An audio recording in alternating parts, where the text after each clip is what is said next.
pinipilit naman talaga natin na mapabilis at matapos, no, ma-expedited proseso.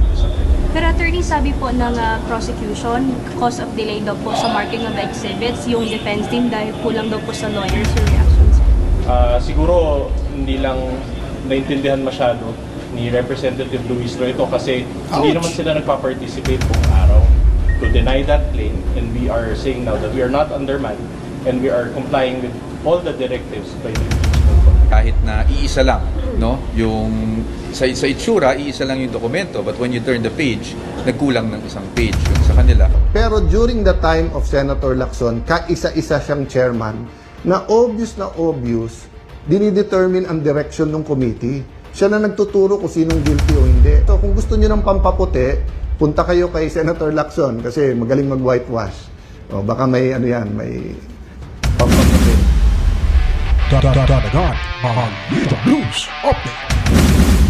Alright, so alam nyo po, itong videong ito ay palatandaan lamang po na natataranta na ho itong mga house prosecution at yung private prosecutors, mga kabalitaan. Alam nyo kung bakit? Dahil itong si Luistro gumagawa ho ng eksena. Mantakin nyo po, underman di umano itong kampo or defense team ni Sara Duterte. Dahil po pinatatagal di umano itong kanilang pre-marking of evidence. Ang totoo pala ay sila mismo ang hindi seryoso ho, mga kabitaan, sa pre-trial conference na ito. Dahil nagpapapupunta lang ho doon, siguro nagpapa-attendance lang, tapos aalis.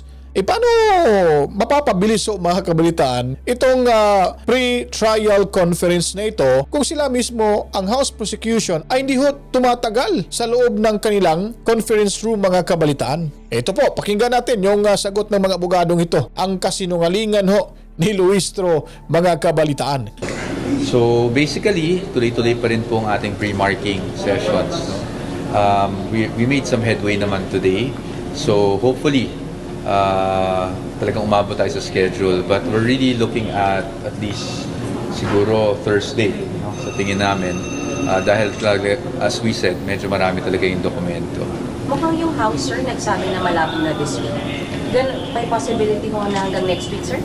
Hindi namin din-discount yung possibility, pero sa ngayon, pinipilit naman talaga natin na mapabilis at matapos, no, ma-expedited proseso. In fact, just earlier this afternoon, in-announce na rin ng Clerk of Court, I'm sure upon consulting both the defense and the prosecution, that pati yung Article 2, kasi ngayon isang table lang yung marking ng Article 2, magiging dalawang table na, no, for tomorrow.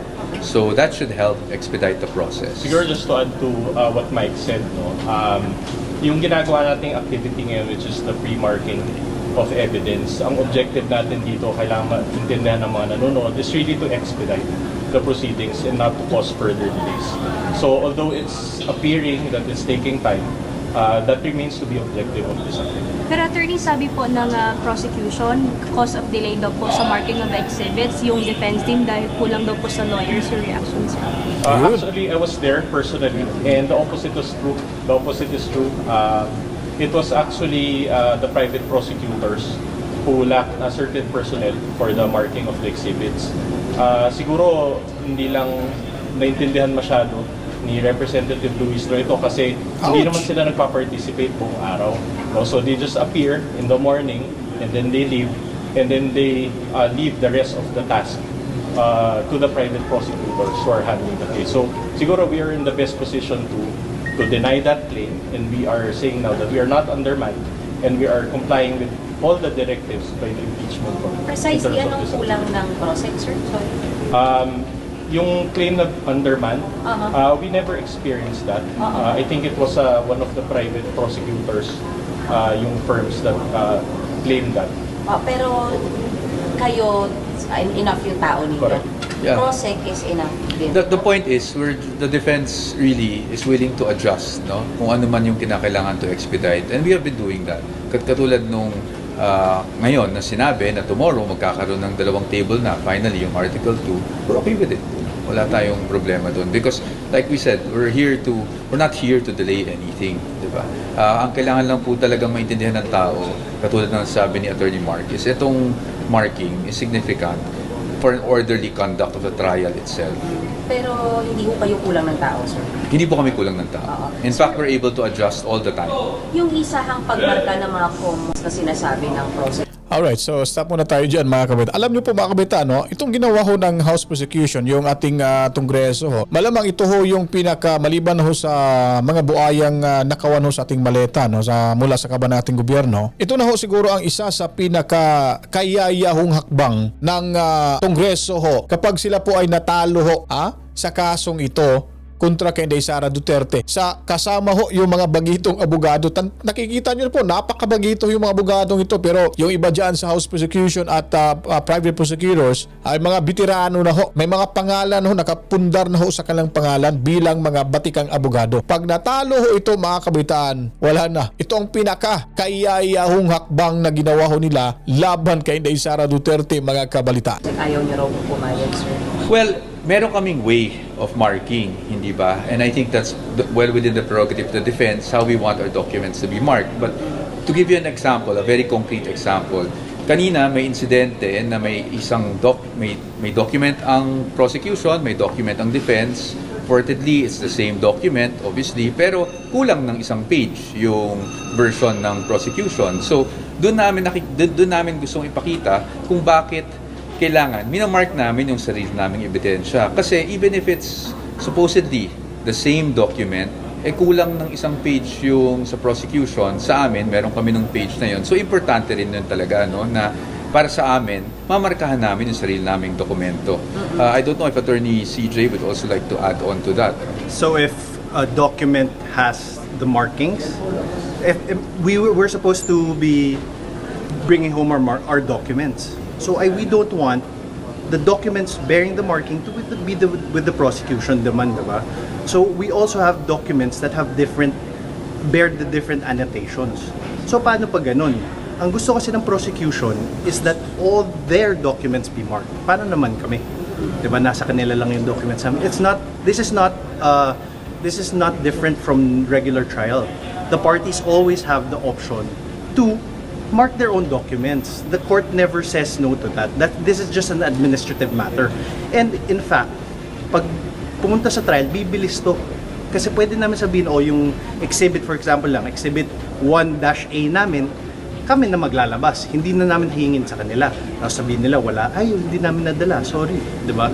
So for the defense, hindi ko option yun? Hindi ko sasabihin lang isahang markahan na lang? Hindi po option. Because as we said, like for example, a very concrete example nga this morning is nagkaroon ng discrepancy yung document namin sa document nila kahit na iisa lang, no? Yung sa itsura, iisa lang yung dokumento, but when you turn the page, nagkulang ng isang page yung sa kanila. And we're not faulting the prosecution. We're just saying that yun yung reality. That's why we prefer that we mark our own pieces of evidence. Can you walk us through the process? Paano po kung Thursday kayo matapos? Di ba Thursday din po, attorney, yung pre-trial order submission? Yes. Actually, that is something, the pre-trial order is something that will come from the clerk of court, not from the defense nor the prosecution. No? So, yun po yung proseso para maintindihan din tayo ng ating mga kababayan. So, after na po ng marking, dahil nakapag-submit na po kami doon sa stipulation of facts, yung comments namin doon, dahil tapos na rin po na-maintain na yung mga witnesses, marking na lang po ang ginagawa natin sa ngayon. No? Pagkatapos po ng marking, mag-i-issue po ng pre-trial order ang clerk of court. Well, the impeachment court really ang mag-i-issue ng pre-trial order. So, yun ang aabangan natin. Yun ang next step po nito. Ngayon, kung aabot siya sa Thursday, I think that's best directed to the impeachment court. Kasi hindi rin po namin alam. Pero masasabi ko sa inyo na ito'y pinag-uusapan rin namin ni Sec Bantug for the past few days kung paano mangyayari yun na aabot yung pre-trial order. Masasabi po natin atrasado na yung timeline, Mr. At yung possibility na hindi umabot ng July 6 yung umpisa ng trial? Hindi naman, because as per schedule hanggang June 25 naman talaga yung pre-trial conference, di ba? So, it's just a matter of malalabas ba yung pre-trial order o hindi. Dahil once mailabas yung pre-trial order, again, para rin sa kaalaman ng ating mga kababayan, kailangan din pong magkomento ng bawat panig doon sa pre-trial order na yon, which kakailanganin din namin ng akmang panahon upang gawin yon. So, this is something that is being discussed not just between or within the defense, being discussed even with Secretary Bantu. So ano lang po yun, abangan na lang po natin siguro. Attorney, sa Articles 1 and 2 ngayon, gaano kalayo na yung progress natin sa marking? Well, we're making progress. As we said, it's 4,000 documents on one side, another 4,000 on the other side. So marami talaga. Nag-iiba-iba per marking table dahil iba-iba siyempre yung pace. But I would say significant naman na meron na tayong nagawa since Thursday last week. Oh, di ba? Diba? Tingnan nyo po yung mga ebidensyang hawak-hawak ko nitong ni Luistro ay kulang-kulang ho mga kabalitaan. At samantalang yung mga hawak na mga ebidensya nila ay magkapareho ho yung ebidensya nila, subalit may kulang ho sa panig ho ng House Prosecution. So ito marahil ang dahilan na iniiwasan, umaalis ho yung House Prosecution at bahala na yung private prosecutors ang mag-pre-marking of evidence dahil siguro alam na ho nila mga kabitaan na sila ay mapapayaw talaga rito at mako-question ho sila kung saan na ho napunta yung ibang pahina ho ng mga pinipresenta ho ng ebidensya, but sa kanila magkaparihang malang ebidensya at sagot pero magkaiba ho yung pages at kulang-kulang ho mga kabalitaan. Yun po ang dahilan siguro na umaalibay na lang ho itong si Luistro at kung seryoso ho siya dito na talagang gusto niyang patalsikin itong si Sara Duterte dahil nga sa kanilang impeachment case na isinampa kay Sara, ba't hindi ho nila ito pinagtuunan ng pansin? Noong yung hearing ho nila dyan sa Kangaroo Court nila, sobrang napakatagal. Samantalang itong pre-trial conference mga kabalitaan, ilang araw lamang to at ilang oras lamang to, ay hindi ho nila siniseryoso. So ngayon, ipapahid ho nila mga kabalitaan sa kampo ni Sara Duterte, sa defense team mga kabalitaan na may kakulangan ho sila or underman itong grupo ni Sara Duterte.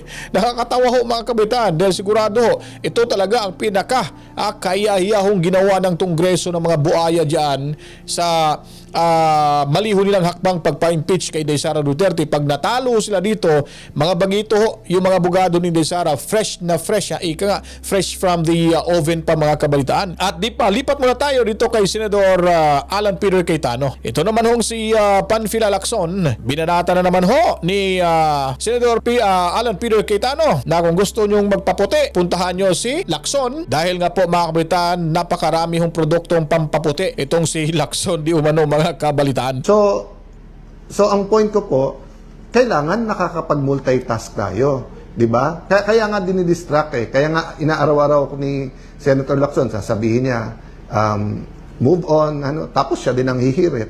Ang daming i-explain ko 'yon yung sinasabi niyang hindi statesman. Ang i-explain ni Senator Lacson ito. Kasi ako 2007 naging chairman ako ng Blue Ribbon Committee. Before that, 3 terms akong congressman. So although nung congressman ako, nababantayan ko lang yung Blue Ribbon Committee pero hindi naman ako nakapag-participate. But from 2007 until recently, nababantayan ko at active ako diyan. Halos lahat ng naging chairman diyan sinusundan ng ebidensya. Halos lahat ng naging chairman diyan sa Blue Ribbon Committee, may reklamo ka man, hindi nila sasabihin committee de absuelto or iwa-whitewash, di ba? Pero during the time of Senator Lacson, kaisa-isa siyang chairman na obvious, dinidetermine ang direction ng committee. Siya na nagtuturo kung sinong guilty o hindi. Pati papunta sa DOJ, papunta sa ombudsman, di ba? Parang nagpapasahan. So, very, very clear yon, di ba? So, kung gusto niyo ng pampaputi, punta kayo kay Senator Lacson kasi magaling mag-whitewash. Baka may may pampaputi, di ba? Ang dami palang produkto ni Lacson mga kabalitaan na pampaputi. Mahilig talaga magpa-whitewash ho yun mga kabalitaan. Ang dami hong kino-cover up na mga alam naman ho nila na ito nga si Martin Romualdez nga inamin na nga na talagang totoo yung may nakawan pero hindi daw siya ang nag-iisa. Hindi daw siya ang magiging scapegoat dito mga kabalitaan.